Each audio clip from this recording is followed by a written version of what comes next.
Hello, welcome to my channel, Save Infinity. So in this video, I just wanted to talk about the idea of how loving God, to love God is to love yourself as well.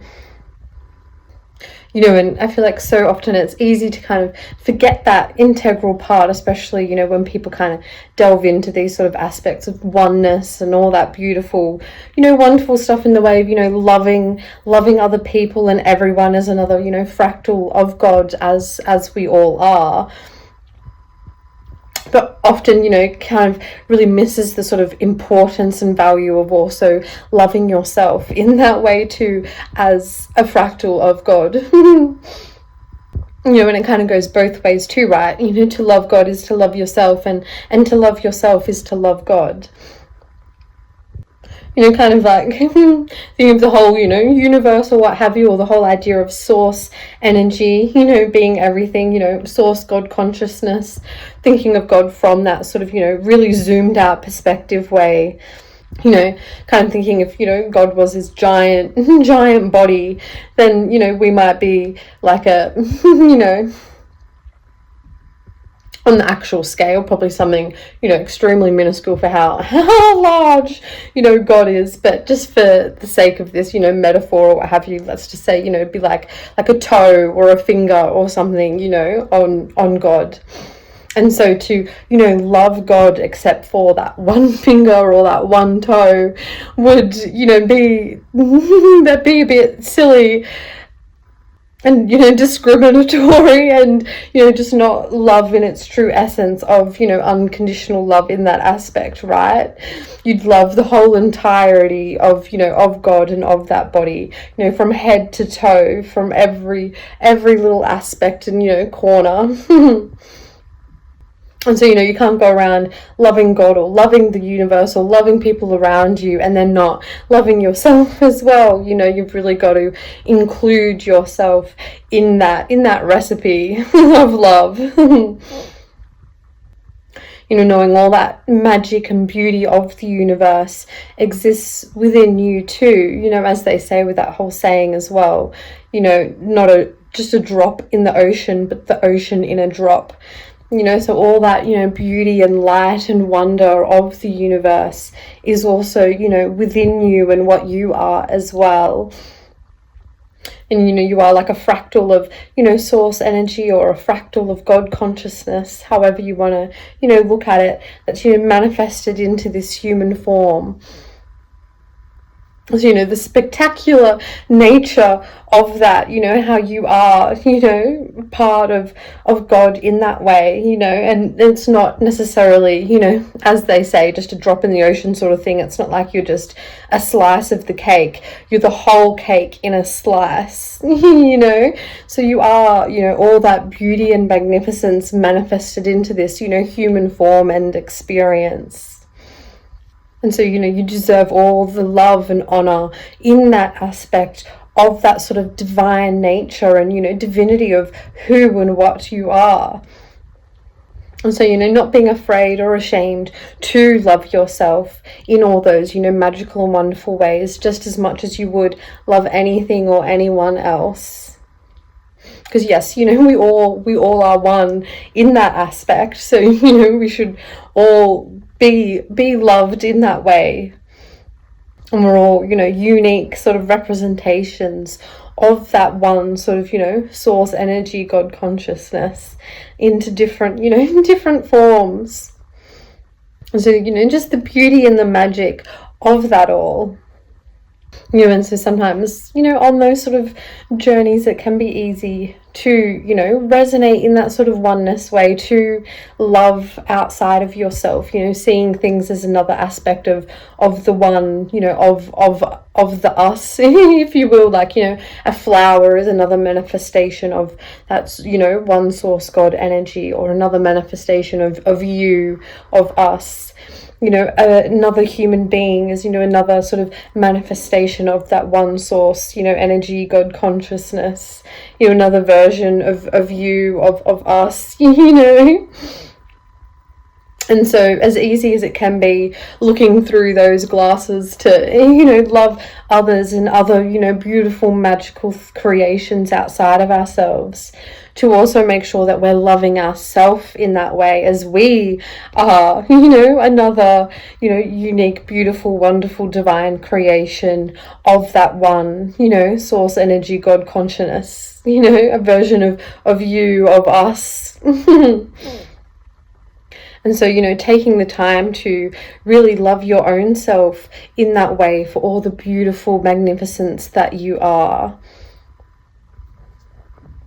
You're not just appreciating the beauty and magic around you, but also appreciating the beauty and magic of yourself as well. Sometimes I feel like a good little exercise to do is almost like imagining a copy of yourself, like a clone, if you will. If there was like an exact replica clone or something of yourself sitting in the room with you. And how, if there was, exactly like you as you are, how would that person, that being sitting there, being there, like, how would it feel to be, sitting in the same room as them? What sort of things would you, enjoy about their mannerisms or their little quirks, or, just the way they present, how do you, what do you kind of appreciate about them? How would it feel to, give them a hug, or tell them that you love them? Kind of really thinking of those sort of ways of how it would feel to love yourself as another person, in the way it is, easier to love other people in that way of that we get to, have that sort of outside experience where we can perceive them as a whole nother being. How would it feel to, perceive yourself as a whole other being? To just admire you as you go about your day and do things, the sort of, little mannerisms or quirks that you might have, what sort of things would bring a smile to your face about observing yourself in that way? How would it feel to, give yourself that hug, or to give yourself some support or kind words of encouragement, to look in your eyes, with that love and admiration? Like, how would it feel to have that sort of experience with you, and just to really kind of, see and understand more just the value and the beauty and the magic of yourself in that way, of your presence that you do provide, to reality and the world around you, and really appreciating and loving and getting in tune with that sort of presence with yourself. Even though you can't, you don't have like a clone of yourself there that you can literally do all that with, or maybe you do, but just say that you don't. Just imagining it in that way to kind of get familiar with yourself in that way of how it, would feel to, have you as a friend, or to have you in your life, or just to have, the existence and presence of you, and how that, feels, getting kind of in touch with yourself in that way, and admiring yourself in those sort of ways, and loving yourself in those sort of ways for the presence and the magical, divine being of creation that you are. Really being mindful in that way of all the wonderful magical things that do make you you. And learning to love all those little aspects of yourself, because they are you and they are what make you you. It can be so easy in this sort of, particularly this sort of modern 3D world we live in, to, be so perceptive and observant of ourselves in a more sort of, negative, self-critical way, or what have you, or, a little more sort of like egotistical, standards and beauty standards, or what have you, of ways we feel like we should, look, be, perceive, or things we need to change, or it can be easy to kind of have that sort of approach with the way we have that relationship with ourselves, in a way that we would not do with anyone else, particularly those that we love. We wouldn't just sit there critiquing every little aspect about them, of, things they should, change, or ways they could make themselves seem better, or what have you. We like to sit there and think about all the ways we love them and things we cherish about them, and you know, even all the little quirks that they might think is something that they need to change. We love that about them because it makes them who they are. And so, you know, having that sort of relationship of observing yourself more in that way from love than, you know, being your own critic, you know, being your own biggest fan rather than your own biggest critic. And just, you know, taking that time to really, you know, appreciate and love all those little bits about yourself, quirks and all.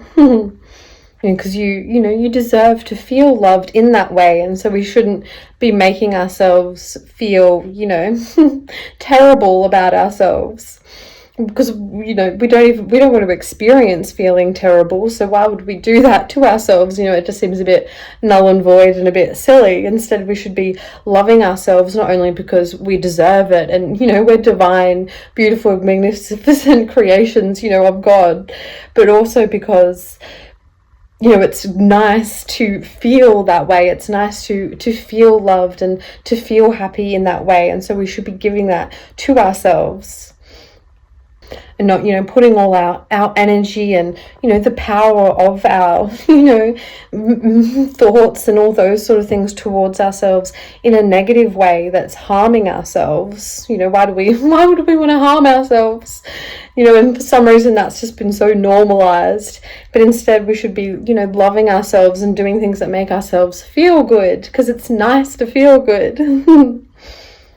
There's no reason we shouldn't feel good.